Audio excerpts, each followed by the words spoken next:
in the Sefer Chishukei Chemed, Masechet Baba Kama, page 72b, by Rabbi Zilberstein, Shichyeh. He brings a story. He says years ago, about 16 years ago, came out a psak halacha from HaRav Eliashiv, alav shalom, that it's forbidden to wear wigs because they're coming from India and it's connected to idolatry. This surely is something that we have proven that not only was Rav Eliashiv correct, but the situation has become worse since then, and it's virtually impossible to find a wig in the market today that's made of real hair that's not sourced of Indian idolatry.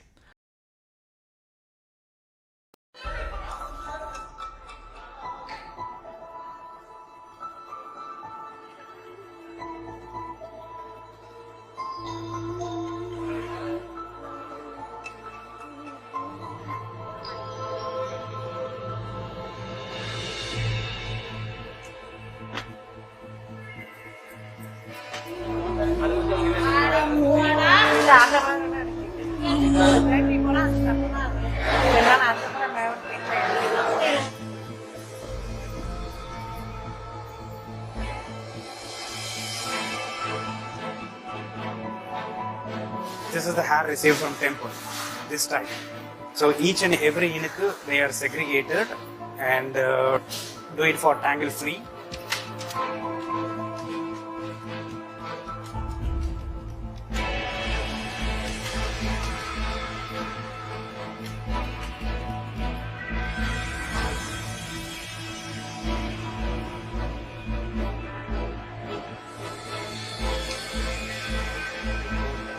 The temple which is getting the hair free from the ladies, they spend the money for a lot of charity work. They give poor people feeding, they run universities, they run hospitals. Now imagine the temple hair. If there is no market for this, they have to throw it.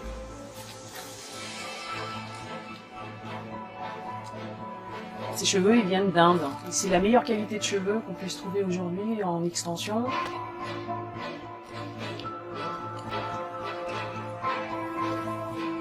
Étant donné que je considère que les Indiennes ont les plus beaux cheveux du monde, voilà, maintenant j'ai mon petit côté indien.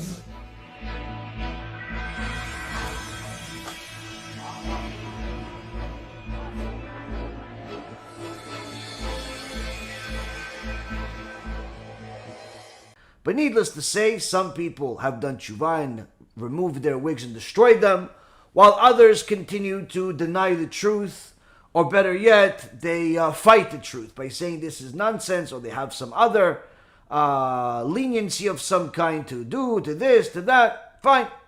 Well, the original psak of Zilberstein says came out years ago, about 16 years ago, and it caused a major turmoil in the Jewish world.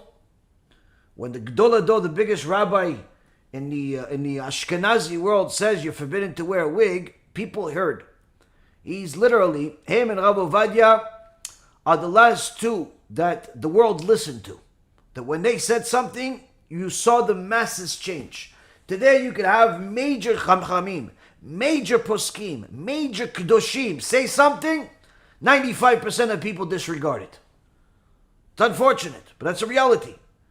But Rav Eliashiv said this, you literally saw bonfires in communities in Brooklyn, in Israel, all over the world, bonfires of wigs being burned, destroyed, because that's the only thing you're allowed to do with something that came from idolatry. Whether it's the sacrifice to idolatry or it's the idol itself, the only mitzvah you can fulfill with it is destroy it. You're not allowed to sell it, you're not allowed to enjoy it, not allowed to do anything.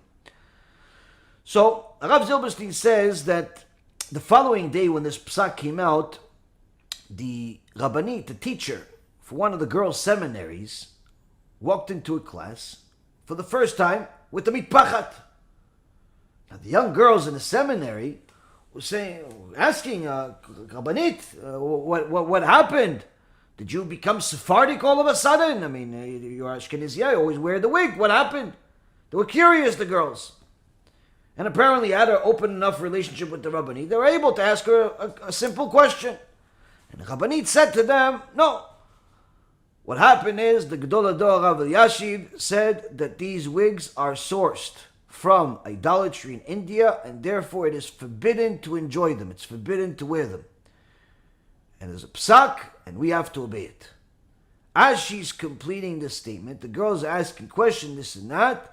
Suddenly, one of the little girls stands up, grabs her hair, and removes it, surprising the whole class with her bald head, surprising the whole class with the fact that she was wearing a wig, surprising the whole class that the wig was being used to hide the cancer that she was fighting in secret. But she removed the wig immediately, despite the embarrassment. Now Rabbi Zilberstein, in his way of Kedusha, he turns every story into an halachic discussion. He says, when he heard this story, he says, let's see, did the girl really have to remove the wig? Technically, she's not like the average woman out there that's wearing it for beauty, to enjoy it in some way. She's really just hiding her shame. Isn't there a Gemara in Masechet Brachot, page 19b, that says that the honor of the creation, meaning mankind, is so significant that it even at times overrides a rabbinical prohibition?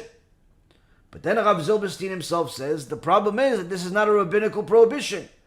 The issue of idolatry is viewed as a biblical prohibition, a Torah prohibition.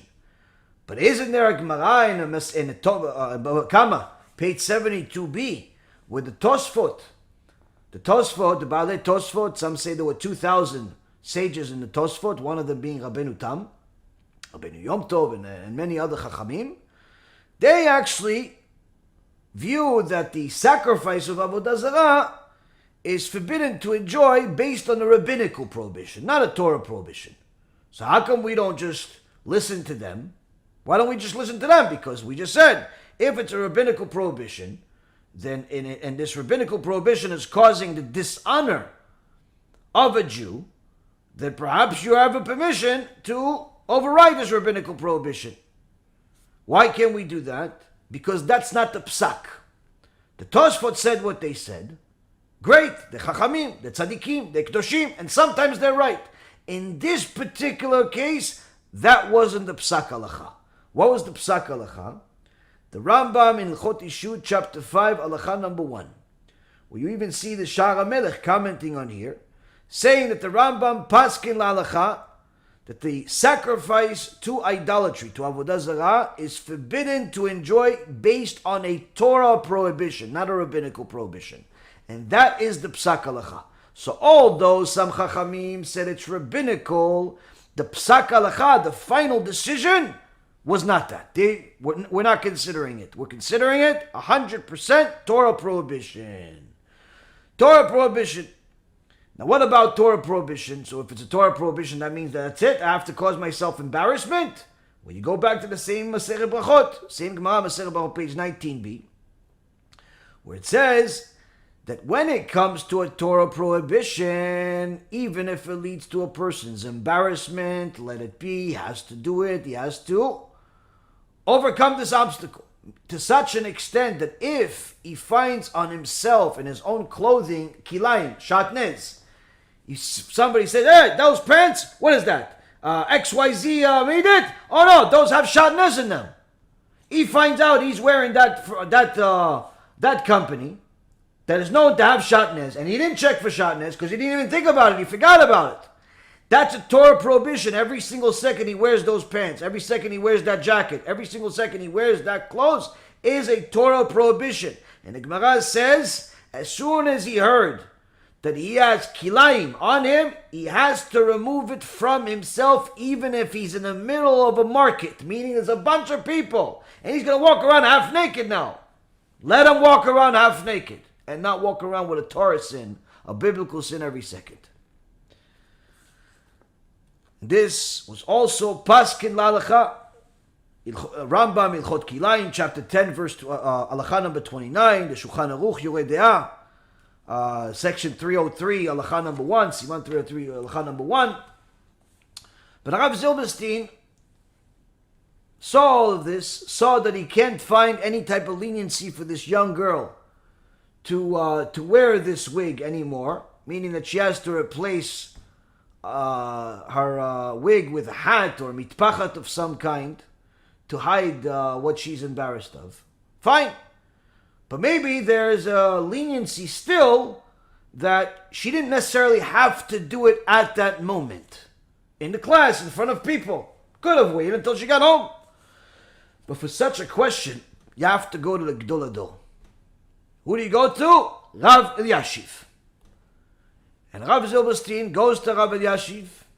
And Rav Elyashiv says, since this is a Torah prohibition of idolatry and benefiting from idolatry, there is no leniency whatsoever that one can find that would allow her to keep that wig on for a single second.